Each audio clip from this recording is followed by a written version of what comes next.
drink more, one beer can piss more. So, and here is the place where you can drink it, you know? So, I'm still looking for the shop. Apparently, no shop.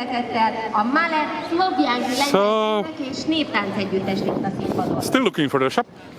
I'm not giving up, you know, guys. So let's look for Lidl, Aldi, or Spar.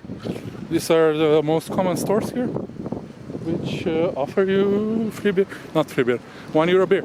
So here you have free water. I wanted to say that. So if you don't want to pay, see guys, beer is the same as water here.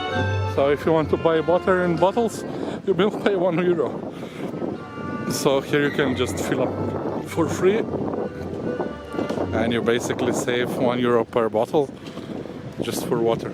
Otherwise, water in Budapest is drinkable, so don't buy water in shops. It's stupid. You will lose €1 or $1 all the times. Yeah.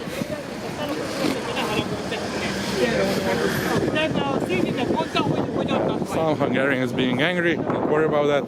It's normal here. So, man, I still don't find my shop. Yeah. We'll go up there and look for a shop up there.